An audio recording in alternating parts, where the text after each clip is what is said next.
शांति। 14 सितंबर 2020 की साकार मुरली। बाबा कहते, मीठे बच्चे, तुम अभी सच्ची सच्ची पाठशाला में बैठे हो। यह सत्संग भी है। यहाँ तुम्हें सत बाप का संग मिला है जो पार लगा देता है। प्रश्न: हिसाब किताब के खेल में मनुष्यों की समझ और तुम्हारी समझ में कौन सा अंतर है? उत्तर: मनुष्य समझते हैं यह जो दुख सुख का खेल चलता है, यह दुख सुख सब परमात्मा ही देते हैं, और तुम बच्चे समझते हो कि यह हर एक के कर्मों के हिसाब का खेल है।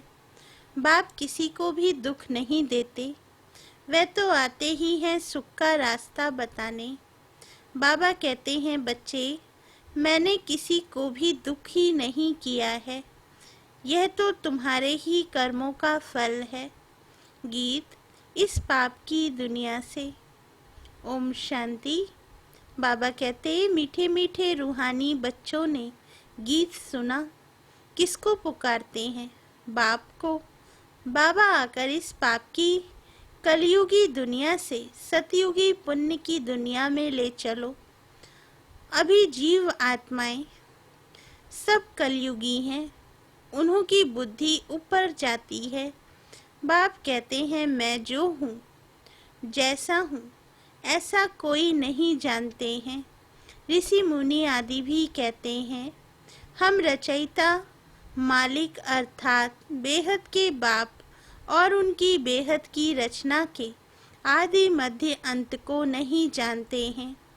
आत्माएं जहाँ रहती हैं वह है ब्रह्म महतत्व, जहाँ सूर्य चांद नहीं होते हैं, ना मूल वतन ना सूक्ष्म वतन में। बाकी इस मांडवे में तो बिजलियाँ आदि सब चाहिए ना, तो इस मांडवे को बिजली मिलती है। रात को चांद सितारे, दिन में सूर्य, यह है बत्तियाँ। इन बत्तियों के होते हुए भी अंधियारा कहा जाता है। रात को तो फिर भी बत्ती जलानी पड़ती है। सतयुग त्रेता को कहा जाता है दिन, और भक्ति मार्ग को कहा जाता है रात। यह भी सब समझ की बात है। नई दुनिया सो फिर पुरानी दुनिया जरूर बनेगी, फिर नई होगी तो पुरानी का जरूर विनाश होगा। यह है बेहद की दुनिया। मकान भी कोई बहुत बड़े बड़े होते हैं, राजाओं आदि के। यह है बेहद का घर, मांडवा अथवा स्टेज। इनको कर्म क्षेत्र भी कहा जाता है। कर्म तो जरूर करना होता है। सब मनुष्यों के लिए यह कर्म क्षेत्र है। सबको कर्म करना ही है, पाठ बजाना ही है। पाठ हर एक का आत्मा को पहले से मिला हुआ है। तुम्हारे में भी कोई है जो इन बातों को अच्छी रीति से समझ सकते हैं। वास्तव में यह गीता पाठशाला है। पाठशाला में कभी बूढ़े आदि पढ़ते हैं क्या? यहाँ तो बूढ़े जवान आदि सब पढ़ते हैं। वेदों की पाठशाला नहीं कहेंगे, वहाँ कोई भी एम ऑब्जेक्ट होती नहीं। हम इतने वेद शास्त्र आदि पढ़ते हैं, इनसे क्या बनेंगे वह जानते नहीं। कोई भी जो सत्संग है, एम ऑब्जेक्ट कुछ नहीं है। अब तो उनको सत्संग कहने से लज्जा आती है। सत तो एक बाप ही है, जिसके लिए कहा जाता है संग तारे कुसंग बोरे। कुसंग कलयुगी मनुष्यों का, सत का संग तो एक ही है। अभी तुमको वंडर लगता है सारे सृष्टि के आदि मध्य अंत का ज्ञान कैसे बाप देते हैं। तुमको तो खुशी होनी चाहिए, तुम सच्ची सच्ची पाठशाला में बैठे हो। बाकी सब है झूठी पाठशालाएं। उन सत्संगों आदि से कुछ भी बनकर निकलते नहीं। स्कूल कॉलेज आदि से फिर भी कुछ बनकर निकलते हैं, क्योंकि पढ़ते हैं। बाकी कहाँ भी पढ़ाई नहीं है। सत्संग को पढ़ाई नहीं कहेंगे।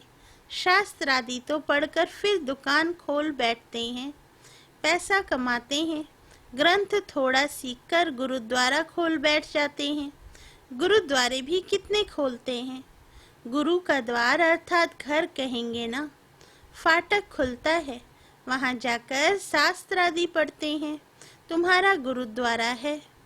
मुक्ति और जीवन मुक्ति धाम, सतगुरु द्वार। सतगुरु का नाम क्या है? अकाल मूर्त। सतगुरु को अकाल मूर्त कहते हैं। वे आकर मुक्ति जीवन मुक्ति का द्वार खोलते हैं। अकाल मूर्त है ना, जिसको काल भी खा नहीं सकता। आत्मा है ही बिंदी, उनको काल कैसे खाएगा। वह आत्मा तो शरीर छोड़कर भाग जाती है। मनुष्य समझते थोड़े ही हैं कि एक पुराना शरीर छोड़ फिर जाए दूसरा लेगी। फिर इनमें रोने की क्या दरकार है। ये तो तुम जानते हो, ड्रामा अनादि बना हुआ है। हर एक को पाठ बचाना ही है। बाप ने समझाया है, सतयुग में है नष्टो मोहा। मोह जीत की भी कहानी है ना। पंडित लोग सुनाते हैं, माताएं भी सुन सुनकर फिर ग्रंथ रख बैठ जाती हैं सुनाने के लिए। बहुत मनुष्य जाकर सुनते हैं, उनको कहा जाता है कनरश। बाबा कहते, ड्रामा प्लान अनुसार मनुष्य तो कहेंगे हमारा दोष क्या है। बाप कहते हैं, तुम हमको बुलाते हो कि दुख की दुनिया से ले जाओ। अब मैं आया हूँ तो मेरा सुनना चाहिए ना। बाप बच्चों को बैठ समझाते हैं, अच्छी मत मिलती है तो वह लेनी चाहिए ना। तुम्हारा भी कोई दोस्त नहीं है, यह भी ड्रामा था। राम राज्य रावण राज्य का खेल बना हुआ है। खेल में कोई हार जाते हैं तो उनका दोस्त थोड़े ही है। जीत और हार होती है, इसमें लड़ाई की बात नहीं। तुमको बादशाही थी, यह भी आगे तुमको मालूम नहीं था। अभी तुम समझते हो। जो सर्विसेबल हैं, जिनका नाम बाला है। दिल्ली में सबसे नामी ग्रामी समझाने वाला कौन है? तो झट नाम लेंगे जगदीश का। तुम्हारे लिए मैगजीन भी निकालते हैं, उसमें सब कुछ आ जाता है। अनेक प्रकार की पॉइंट लिखते हैं। ब्रजमोहन भी लिखते हैं। लिखना कोई मासी का घर थोड़े ही है। जरूर विचार सागर मंथन करते हैं, अच्छी सर्विस करते हैं। कितने लोग पढ़कर खुश होते हैं। बच्चों को भी रिफ्रेशमेंट मिलती है। कोई कोई प्रदर्शनी में बहुत माथा मारते हैं, कोई कोई कर्म बंधन में फंसे हुए हैं, इसलिए इतना उठा नहीं सकते हैं। यह भी कहेंगे ड्रामा। बाबा कहते, अबलाओं पर भी अत्याचार होने का ड्रामा में पार्ट है। ऐसा पार्ट क्यों बजाया, यह प्रश्न ही नहीं उठता। यह तो अनादि बना बनाया ड्रामा है, उनको कुछ कर थोड़े ही सकते हैं। कोई कहते हैं हमने गुनाह क्या किया जो ऐसा पार्ट रखा है। अब गुनाह की तो बात नहीं, यह तो पार्ट है। अबलाएं कोई तो निमित्त बनेंगी जिन पर सितम होंगे। ऐसे तो फिर सब कहेंगे हमको यह पार्ट क्यों नहीं। ये बना बनाया ड्रामा है। पुरुषों पर भी अत्याचार होते हैं। इन बातों में सहनशीलता कितनी रखनी पड़ती है। बहुत सहनशीलता चाहिए। बाबा कहते, माया के विघ्न तो बहुत पड़ेंगे। विश्व की बादशाही लेते हो तो कुछ मेहनत करनी पड़े। ड्रामा में आपदाएं खिटपिट आदि कितनी हैं। अबलाओं पर अत्याचार लिखा हुआ है। रक्त की नदियां भी बहेंगी, कहाँ भी सेफ्टी नहीं रहेगी। अभी तो सुबह को क्लास आदि में जाते हो सेंटर्स पर, वह भी समय आएगा जो तुम बाहर निकल भी नहीं सकेंगे। दिन प्रतिदिन जमाना बिगड़ता जाता है और बिगड़ना है। दुख के दिन बहुत जोर से आएंगे। बीमारी आदि में दुख होता है तो फिर भगवान को याद करते पुकारते हैं। अभी तुमको मालूम है, बाकी थोड़े दिन हैं, फिर हम अपने शांति धाम सुख धाम जरूर जाएंगे। बाबा कहते, दुनिया को तो यह पता नहीं है। अभी तुम बच्चे फील करते हो ना, अभी बाप को पूरी रीति जान गए हैं। वह सब तो समझते हैं परमात्मा लिंग है, शिवलिंग की पूजा भी करते हैं। तुम शिव के मंदिर में जाते थे, कभी ये ख्याल किया कि शिवलिंग क्या चीज है? जरूर ये जड़ है तो चैतन्य भी होगा। यह तब क्या है? भगवान तो रचता है, ऊपर में उनकी निशानी है, सिर्फ पूजा के लिए। पूज्य होंगे तो फिर यह चीजें नहीं होंगी। शिव काशी के मंदिर में जाते हैं, किसको पता थोड़े ही है भगवान निराकार है, हम भी उनके बच्चे हैं। बाप के बच्चे होकर फिर हम दुखी क्यों हैं? विचार करने की बात है ना।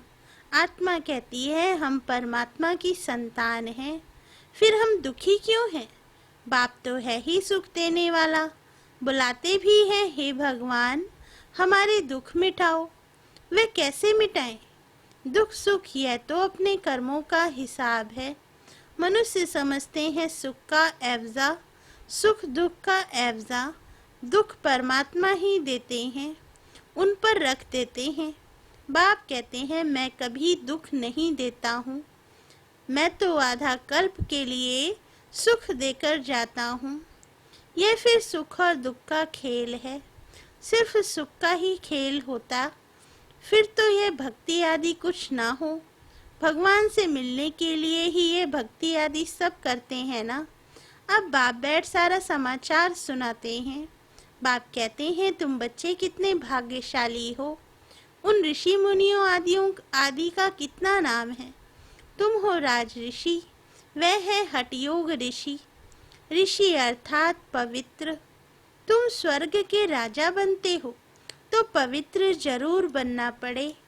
सतयुग त्रेता में जिनका राज्य था उनका ही फिर होगा, बाकी सब पीछे आएंगे। तुम अभी कहते हो हम श्रीमत पर अपना राज स्थापन कर रहे हैं। पुरानी दुनिया का विनाश होने में भी समय तो लगेगा ना। सतयुग आना है, कलयुग जाना है। बाबा कहते कितनी बड़ी दुनिया है, एक एक शहर मनुष्यों से कितना भरा हुआ है।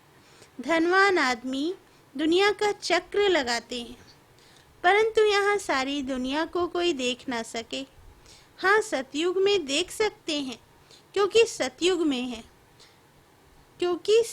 में है ही एक राज्य। इतने थोड़े राजाएं होंगे। यहाँ तो देखो कितनी बड़ी दुनिया है। इतनी बड़ी दुनिया का चक्र कौन लगाए? वहाँ तुमको समुद्र में जाने का नहीं है।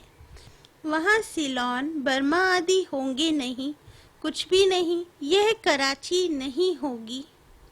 तुम सब मीठी नदियों के किनारे पर रहते हो, खेती बाड़ी आदि सब होती है। सृष्टि तो बड़ी है, मनुष्य बहुत थोड़े रहते हैं, फिर पीछे वृद्धि होती है।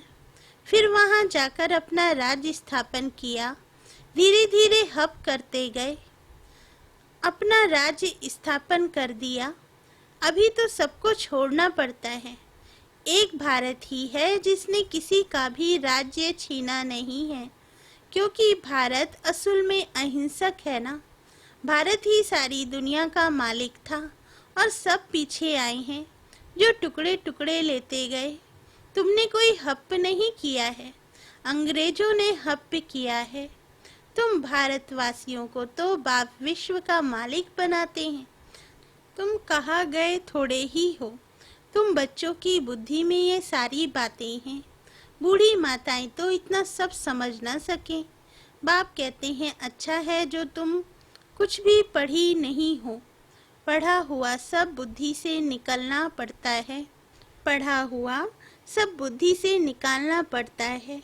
एक बात सिर्फ धारण करनी है, मीठे बच्चे बाप को याद करो। तुम कहते भी थे ना बाबा आप आएंगे तो हम वारी जाएंगे, कुर्बान जाएंगे।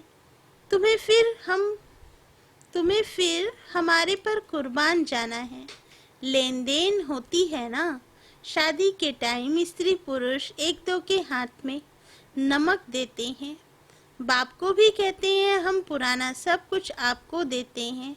मरना तो है, यह सब खत्म होना है। आप हमको फिर नई दुनिया में देना। बाप आते ही हैं सबको ले जाने, काल है ना। सिंध में कहते थे यह कौन सा काल है जो सबको भगा कर ले जाते हैं। तुम बच्चे तो खुश होते हो, बाप आते ही हैं ले जाने।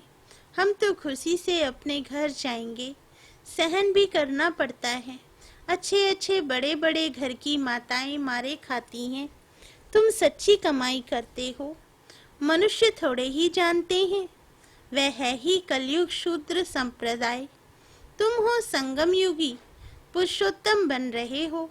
जानते हो पहले नंबर में पुरुषोत्तम ये लक्ष्मी नारायण है ना।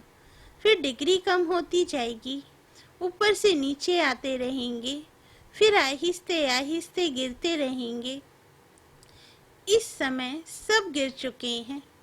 झाड़ पुराना हो चुका है, तना सड़ गया है। अब फिर स्थापना होती है, फाउंडेशन लगता है ना। कलम कितना छोटा होता है, फिर उनसे कितना बड़ा झाड़ बढ़ जाता है। यह भी झाड़ है। सतयुग में बहुत छोटा झाड़ होता है, अब कितना बड़ा झाड़ है। वैरायटी फूल कितने हैं मनुष्य सृष्टि के। एक ही झाड़ में कितनी वैरायटी है। अनेक वैरायटी धर्मों का झाड़ है मनुष्यों का।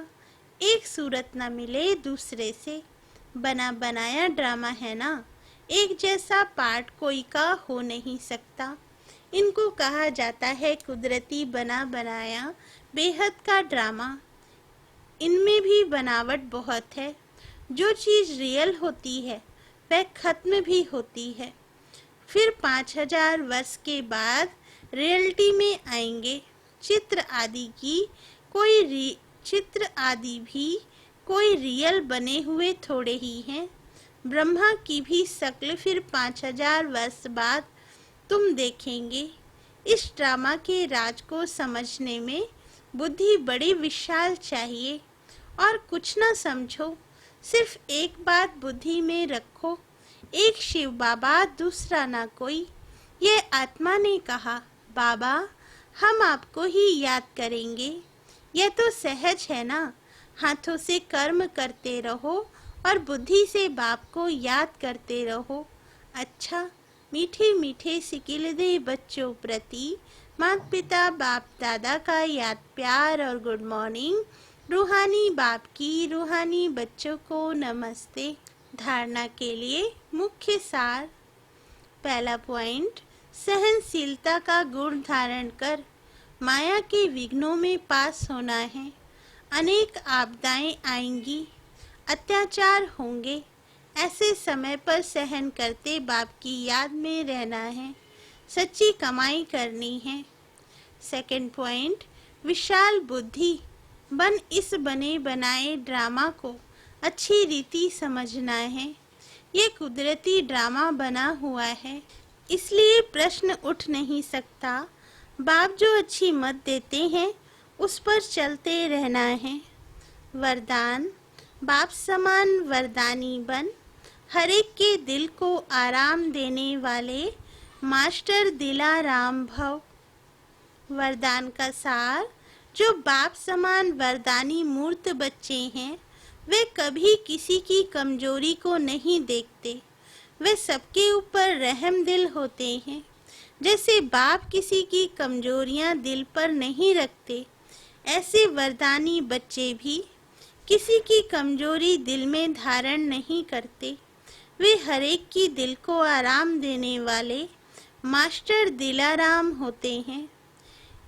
इसलिए साथी हो या प्रजा, सभी उनका गुणगान करते हैं। सभी के अंदर से यही आशीर्वाद निकलती है कि यह हमारे सदा स्नेही सहयोगी हैं। स्लोगन, संगम युग पर श्रेष्ठ आत्मा वह है जो सदा बेफिक्र बादशाह है। अच्छा, ओम शांति।